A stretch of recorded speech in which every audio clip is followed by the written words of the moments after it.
भाग घेण्यासाठी प्रयत्न चालू केले होते। शूटिंगसाठी, शूटिंग माहिती आहे, रायफल शूटिंग वगैरे, तर त्याच्यासाठी त्यांनी पार्टिसिपेशन करायचं ठरवलं होतं। त्याच्यासाठी ते अहोरात्र मेहनत घेत होते, खूप जास्त प्रयत्न करत होते। त्यांना ना उजव्या हाताने प्रॅक्टिस करायची सवय होती, पण एके दिवशी काय झालं, अचानक त्यांचा ऍक्सिडेंट झाला आणि त्या ऍक्सिडेंटमध्ये त्यांचा उजवा हातच निकामी झाला, राईट हँड, ज्याने त्यांनी रायफल शूटिंग आणि समर ऑलिम्पिकमध्ये विजयी होण्याचं स्वप्न पाहिलं होतं। तर मला सांगा, आता जर त्यांचा राईट हँडच, उजवा हातच जर त्यांचा निकामी झाला असेल तर ते आता ऑलिम्पिकमध्ये भाग घेऊ शकतील का? नाही घेऊ शकणार, बरोबर आहे। त्यांना खूप डिप्रेशन आलं, त्यांना खूप म्हणजे अस्वस्थ व्हायला लागलं की मी आता काहीच करू शकत नाही। पण त्यांचं ध्येय फिक्स होतं की बाबा आपल्याला ऑलिम्पिक समरमध्ये पार्टिसिपेट करायचंय आणि आपल्याला त्याच्यामध्ये जिंकायचंय, असं त्यांचं ध्येय फिक्स असल्या कारणाने त्यांनी काय केलं, डाव्या हाताने प्रॅक्टिस चालू केली। उजवा हात तर नाहीये त्यांना आता, मग त्यांनी काय चालू केलं, डाव्या हाताने प्रॅक्टिस करायला चालू केलं। आणि 1948 ला तुम्हाला माहिती असेल 4 वर्षांनी ऑलिम्पिक होतात, 4 वर्ष त्यांनी खूप मेहनत केली आणि 1948 मध्ये ते ऑलिम्पिक समरमध्ये विजयी झाले। आता मला सांगा, त्यांच्याकडे उजवा हात होता का? नाही। याचा अर्थ काय, आपल्याकडे काय नाहीये याच्यासाठी आपण रडत बसायचं नाही। आपल्याकडे जे गोष्टी आहेत त्या गोष्टींचं आपल्याला काय करायचं आहे, ताकद बनवायची आहे, त्या गोष्टीवर फोकस करायचा आहे। तुमचं ध्येय जे आहे ते ठरवायचं आहे आणि त्या ध्येयासाठी तुम्हाला लढायचं आहे सर्वांसाठी। आणि मी आता एक ऑब्झर्व केलं, तुम्हाला स्टोरी समजली सर्वांना? ध्येय जोपर्यंत आपल्याला मिळत नाही तोपर्यंत आपल्याला त्या ध्येयाचा पाठपुरावा करायचा आहे। आता मी एवढं ऑब्झर्व केलं याच्यामध्ये की एकही मुलगा इथे येऊन पुढे भाषण केला नाही। का बरं मुलांना असं?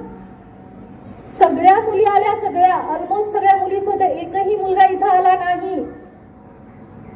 सो इथून पुढे ज्यावेळेस मी इथे कार्यक्रमाला येईल मला मुलंही तेवढेच पार्टिसिपेंट पाहिजेत। खरंच मी एवढं ऑब्झर्व करते, मुली खूप छान अभ्यास करतात, मुलींना अभ्यास करा म्हणून सांगायची पण गरज नाहीये, मुलांनी पण तेच करायचंय, कारण तुमचं कुटुंब सगळं तुमच्यावरतीच डिपेंडेंट आहे आणि मुलींना स्वतःच्या सेल्फ रिस्पेक्टसाठी, स्वतःच्या अस्तित्वासाठी लढायचं आहे। प्रत्येक मुलींनी स्वतःचं एक कर्तृत्व बनवायचंच आहे, त्याच्यासाठी प्रत्येक मुलीने तर करायचंच आहे। मुलांना तर ऑप्शनच नाहीये, मुलांना त्यांच्या कुटुंबाची जबाबदारी घ्यावी लागते, त्याच्यामुळे त्यांना कंपल्सरी अभ्यास करायचा आहे, प्रत्येक गोष्टीमध्ये पार्टिसिपेट करायचं आहे। आता हे झालं आपलं, आता सर्वांना माहिती आहे स्पर्धेचं युग आहे, बरोबर आहे? स्पर्धा प्रत्येक क्षेत्रामध्ये आहे। आता आपण फक्त 5वी आणि 8वी या विद्यार्थ्यांची आपण परीक्षा घेतली, बाकीच्यांना आपल्याला चान्स देता आला नाही, कारण ही एक स्पर्धा परीक्षा आहे। 5वी आणि 8वी मध्येच आपण नवोदय, स्कॉलरशिप, सैनिक स्कूल असतील, मंथन परीक्षा असतील, रयत शिक्षण संस्थेच्या परीक्षा असतील, ह्या सर्व परीक्षा 5वी आणि 8वीच्या वर्गांसाठी आहेत। कदाचित पुढच्या वर्षीपासून 4थी आणि 7वीला शिफ्ट व्हायचं तो पण प्रयत्न चाललेला आहे। पण ह्या अभ्यासाचा उपयोग काय होतो मी सांगते तुम्हाला। याचा उपयोग असा होतो की तुम्ही शिक्षण कोणतेही घ्या, पुढे जाऊन ना एक ऍप्टिट्यूड टेस्ट असते। तुम्ही इंजिनियर झालात किंवा तुम्ही BCS झालात, MBA झालात, तुम्हाला कोणत्याही कंपनीमध्ये एंट्री करण्यासाठी, प्रवेश घेण्यासाठी पहिला ऍप्टिट्यूड टेस्ट असते। ती ऍप्टिट्यूड टेस्ट क्लिअर करण्यासाठी तुमचं गणित, बुद्धिमत्ता, इंग्लिश हे सब्जेक्ट चांगले पाहिजेत। मला वाटतं ही आपली मराठी शाळा आहे आणि मराठी शाळा असून 2-3 मुलींनी खूप सुंदर इंग्लिशमध्ये भाषण केलं। I am proud of you that girls आणि एव्हरीवन।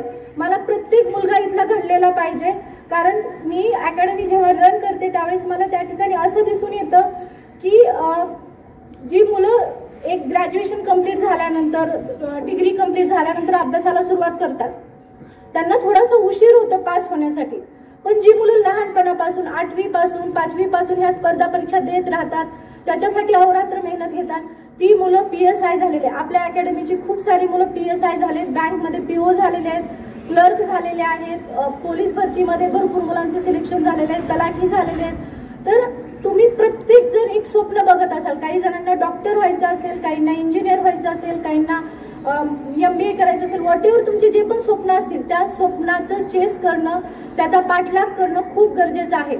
आपल्या सर्वांचे लाडके स्वामी विवेकानंद, सर्व विद्यार्थ्यांचे लाडके आहेत ना स्वामी विवेकानंद? आहेत ना? हा, स्वामी विवेकानंद सर्वांचे लाडके पाहिजेच। आपण ज्यावेळेस विद्यार्थी दशेमध्ये असतो आणि मला वाटतं आपण मरेपर्यंत विद्यार्थीच असतो, तर आपल्या सर्वांचे लाडके स्वामी विवेकानंदांनी सांगितलंय, उठा, जागे व्हा आणि तोपर्यंत थांबू नका जोपर्यंत तुमची स्वप्नपूर्ती होत नाही. तर आपल्याला स्वप्नपूर्ती करायची, स्वतःची ध्येय ठरवायचे, ते ध्येय पूर्ण होईपर्यंत थांबायचं नाही. आणि तुम्हाला जर काही अडथळे येत असतील कोणत्याही, म्हणजे इंजिनिअरिंग ऍप्टिट्यूड कोणत्याही याच्यासाठी तुम्हाला काहीही पुढे जाऊन ही प्रॉब्लेम असतील तर I am just a phone call away. तुम्ही मला एक फोन कॉल करा, व्हॉट्सअप करा, मी तुमच्यासाठी त्या ठिकाणी अवेलेबल राहील. पुण्यामध्ये जरी मी असेल तरी माझे कंटिन्युअसली मी इकडे येत राहते. सो कधी तुम्हाला काही प्रॉब्लेम्स असतील, तुम्ही कधी पुण्याला आलात तरी त्या अकॅडमीला आमच्या भेट द्या. आणि तुमचे काही प्रॉब्लेम्स असतील तुम्ही व्हॉट्सअपवरती, फोनवरती मला सांगू शकता. मी माझ्या परीने ते सॉल्व्ह करण्याचा प्रयत्न करेल. जसं सरांनी आपल्याला आत्ताच सांगितलं, सूर्यकांत युवराज पाटील सरांनी, की आपण एक आता प्रोग्राम रन करतोय. एव्हरी सॅटरडे फ्री सेशन असतील आपले. फ्री सेशनसाठी आपला ग्रुप बनवला जाईल. त्या ग्रुपमध्ये तुम्ही जॉईन करू शकता, तुमच्या अडचणी सांगू शकता, तुम्हाला कोणते प्रॉब्लेम सॉल्व्ह होत नाहीत ते प्रॉब्लेम्स तुम्ही मॅथमॅटिक्सचे असतील ते टाकू शकता आणि ते आमच्या परीने, आमच्या अकॅडमीच्या सर्व सरांच्या मार्फत ते सॉल्व्ह करण्याचे प्रयत्न केले जातील. आणि तुम्हाला ऑनलाईन सेशन्स असतील, लेक्चर्स असतील ते अटेंड करण्याचा पण तुम्हाला संधी मिळेल. तर सर्व मुलांना शिस्त खूप छान आहे. एक जस्ट एका फोन कॉलवरती सर्वांनी आमचा उपक्रम हा लाभून घेतला. दादांची त्याच्यामध्ये खूप मदत झाली, त्याच्याबद्दल सर्वांची मी आभारी आहे. आणि विद्यार्थी मित्रांनो, तुम्हाला सगळ्यांना खूप खूप उज्ज्वल भविष्यासाठी खूप खूप कॉंग्रॅच्युलेशन्स. कारण मी आत्ताच असं समजते की तुम्ही सगळे विजयी आहात. एवढं बोलून मी माझे 2 शब्द संपवते. जय हिंद, जय महाराष्ट्र.